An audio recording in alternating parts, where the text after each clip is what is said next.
అయితే 2019లో ఎప్పుడైతే జగన్మోహన్ రెడ్డి గారిని టచ్ చేశారో మొదలైపోయింది. ఇంకా కేసీఆర్ గారిది లేదా బీఆర్ఎస్ పార్టీ మొత్తం 1 బై వన్ మొత్తం డౌన్ఫాల్.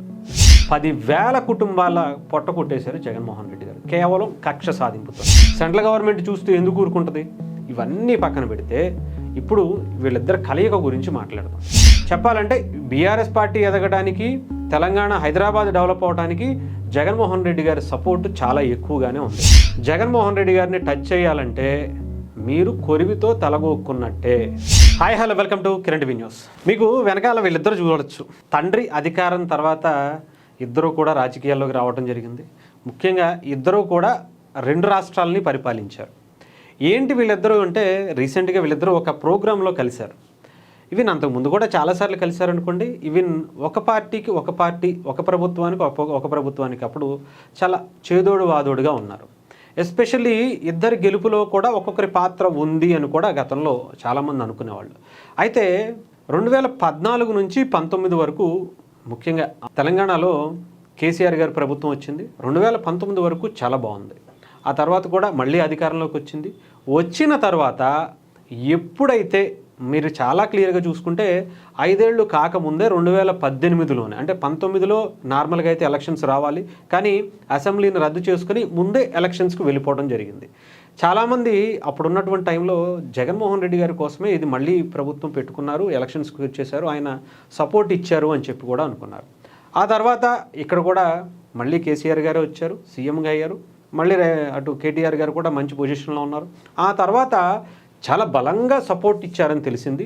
ఇటు తెలంగాణ నుంచి, హైదరాబాద్ ఉన్నటువంటి అనేక వర్గాల నుంచి కూడా అటు జగన్మోహన్ రెడ్డి గారికి 2019లో అధికారం రావడంలో వాళ్ళు కూడా కీలక పాత్ర వహించారు అన్నట్టుగా చాలా వార్తలు కూడా వచ్చాయి. అయితే 2019లో ఎప్పుడైతే జగన్మోహన్ రెడ్డి గారిని టచ్ చేశారో మొదలైపోయింది. ఇంకా కేసీఆర్ గారిది లేదా బీఆర్ఎస్ పార్టీ మొత్తం 1 బై వన్ మొత్తం డౌన్ఫాల్. 2023కి వచ్చేటప్పటికి మటాష్ అయిపోయింది. నేను చాలా సందర్భాల్లో చెప్పా, జగన్మోహన్ రెడ్డి గారిని టచ్ చేయాలంటే మీరు కొరివితో తలగొక్కున్నట్టే. కేటీఆర్ గారన్నా అటు కేసీఆర్ గారన్నా కొంత చాలా గౌరవం ఉండేది. ఎందుకంటే వచ్చినటువంటి రాష్ట్రాన్ని చాలా బలంగా నిలబెట్టుకుని చాలా మంచి అభివృద్ధి దశగా తీసుకెళ్లేందుకు వాళ్ళు చాలా పోటీ పడ్డారనే చెప్పాలి. ఈవెన్ అక్కడ గవర్నమెంట్ జగన్మోహన్ రెడ్డి గారు రావటం, ఇక్కడ వీళ్ళు కూడా అక్కడికి వెళ్లాల్సినటువంటి కంపెనీలన్నింటినీ కూడా చెప్పాలంటే అక్కడ తరిమేసినటువంటి కంపెనీలన్నింటినీ కూడా ఇక్కడ తీసుకొచ్చి డెవలప్ చేసుకున్నటువంటి పరిస్థితి. ఎలాంటి కంపెనీలు ఏంటి ఒకటి చెప్పంటే, ఎమ్రాన్ బ్యాటరీస్.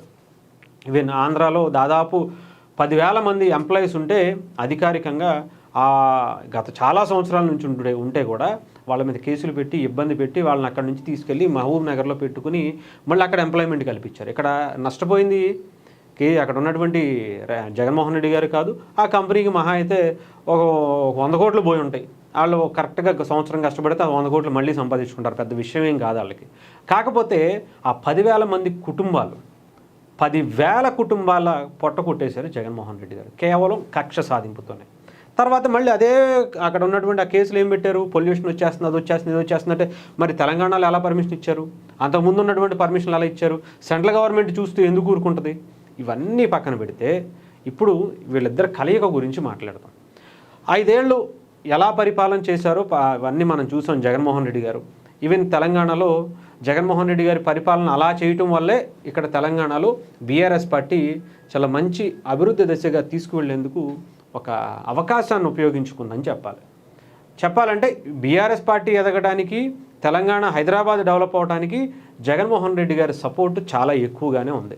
ఎందుకంటే ఎక్కడా కూడా అభివృద్ధి జరగకుండా, ఎక్కడా కూడా ఎటువంటి కార్యక్రమాలు జరగకుండా, ఇవే చాలా జాగ్రత్తగా ఆంధ్రప్రదేశ్కి ఎటువంటి కంపెనీ అనే మాట కూడా ఎవరు ఎత్తకుండా, ఎవరో కూడా ఎంప్లాయ్మెంట్ అంటే హైదరాబాదు, బెంగళూరు, చెన్నయ్యో ఇంకో చోటకి వెళ్ళిపోవాలి తప్ప ఆంధ్రప్రదేశ్లో ఉద్యోగం అనే మాటే ఎత్తకుండా చేసేటువంటి ఘనత జగన్మోహన్ రెడ్డి గారికే దక్కుద్ది. ఇకపోతే అలాంటి వ్యక్తిని టచ్ చేసిన ఆయన పార్టీ ఎమ్మెల్యేలు, ఆయన పార్టీ నాయకులు ఏమయ్యారో, ఎన్నిసార్లు జైలుకి వెళ్ళారో, ఎన్నిసార్లు వాళ్ళ పరిస్థితి ఏంటో ఇప్పుడు మనం చూసాం. ఎస్పెషల్లీ చూస్తున్నాం కూడా. జగన్మోహన్ రెడ్డి గారి పార్టీలో ఉన్నటువంటి ప్రతి ఒక్కరూ కూడా జైలుకి బెయిల్కి మధ్య తిరగాలి, లేదా రాజకీయ జీవితం సర్వనాశనం చేసుకోవాలి. ఇదే ఆంధ్రప్రదేశ్లో గత 5 ఏళ్లుగా చేశారు, ఇప్పుడు చేస్తున్నది కూడా అదే అని చెప్పాలి.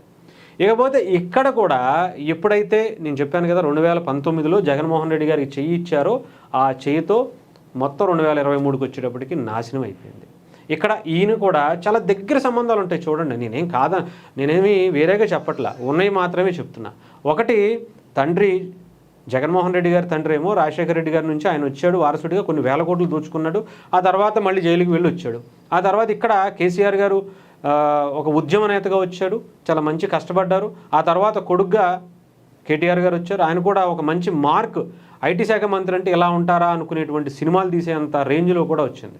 బట్ ఆయన మీద కూడా కొన్ని వేల కోట్లు సంపాదించారు, కుటుంబం ఆస్తులు ఎన్ని పెరిగిపోయినాయి, అధికారం అంటే రాజకీయాల్లోకి రాకముందు వీళ్ళ ఆస్తుల విలువ ఎంత, వచ్చిన తర్వాత ఆస్తుల విలువ ఎంత అనేది, అధికారంలోకి వచ్చిన తర్వాత వీళ్ళ ఆస్తుల విలువ ఎంత అనేది ప్రత్యేకంగా మనం చెప్పాల్సిన అవసరం. వాళ్ళ అడ్వకేట్లో మీరు ఎలక్షన్ దాంట్లో చూస్తే అర్థమైపోతుంది.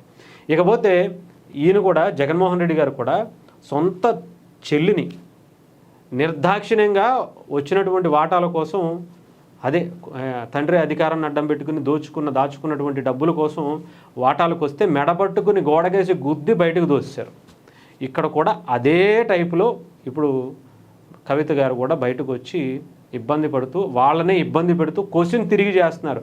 ఏం చేశారు? బీఆర్ఎస్ పార్టీలు అవసరమైతే ఇప్పుడు నేను క్వశ్చన్ చేస్తున్నా, కేసీఆర్ గారి గవర్నమెంట్ని, బీఆర్ఎస్ గవర్నమెంట్ని, ఆ రాష్ట్రానికి ఏమీ చేయలా, ఏ జిల్లాకి కూడా నీళ్ళు ఇవ్వాలా, ఇచ్చినట్టుగా మభ్యపెట్టారు అని చెప్పి ఆవిడ అధికారంలో భాగంగా ఉన్నటువంటి వ్యక్తి, కేసీఆర్ గారి కూతురు, కేటీఆర్ గారి సోదరి, ఆమె బహిరంగంగా వచ్చి అవసరమైతే ఇప్పుడు నా మీద ఏమంటారు రెచ్చిపోతూ ఉంటారు బీఆర్ఎస్ బ్యాచ్ అందరూ కూడా, అయినా పర్లేదు అని చెప్పి నిజాలు చెప్తానని చెప్పింది. ఇక్కడ కూడా అదే పద్ధతి. జగన్మోహన్ రెడ్డి గారు చేసినటువంటి అరాచకాల్ని, కుటుంబంలో ఆయన చేసినటువంటి అలజడుల్ని, ఇన్ని కాదు, బాబాయ్ హత్య దగ్గర నుంచి చాలా విషయాలు, ఆస్తుల గురించి, తల్లికి సంబంధించినటువంటి ఆస్తిని కొట్టేయటమే కాకుండా దాని మీద కోర్టుకు వెళ్ళి గెలిచాను అని చెప్పి విర్రవీగిపోవటం, ఇలాంటివన్నీ కూడా చేసుకొచ్చారు.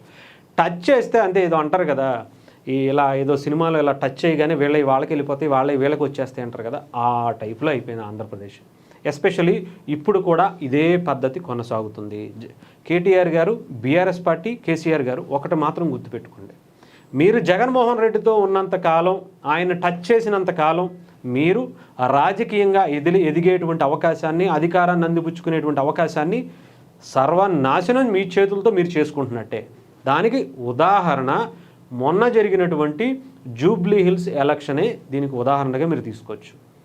మీరు సిట్టింగ్ ఎమ్మెల్యే, అక్కడ మీ పార్టీకి సంబంధించినటువంటి ఎమ్మెల్యే, అయినా కూడా మీరు గెలిపించుకోలేకపోయారు అంటే ఆలోచించండి. అది కూడా గతం కన్నా ఎక్కువ మెజారిటీ సంపాదించుకున్నారంటే, జూబ్లీ హిల్స్ చరిత్రలో రానటువంటి మెజారిటీ వచ్చిందంటే, ఇప్పటి వరకు కాంగ్రెస్ పార్టీ సిటీ నలుమూలలు ఎక్కడా కూడా ఇప్పటి వరకు ఎలక్షన్స్లో బోనీ చేయలే 2023 ఎలక్షన్స్లో.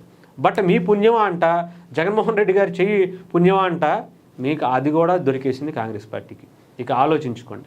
ఇకపోతే మొన్న పవన్ కళ్యాణ్ గారు మాట్లాడారని చెప్పేసి ఏదో ఎవరు కేసీఆర్ గారి పార్టీ, బీఆర్ఎస్ పార్టీ నుంచి ఒక వ్యక్తి జగదీష్ రెడ్డి గారు కూడా మాట్లాడుతున్నారు. ఒకటి కులాభిమానం అన్నై ఉండాలి, ఒకటి పార్టీకి సంబంధించినటువంటి వీర విధేయుడిగా జగన్మోహన్ రెడ్డి గారు ఒక స్నేహితుడిగా ఉన్నారు కాబట్టి ఆయన కోసం అన్నై ఉండాలి.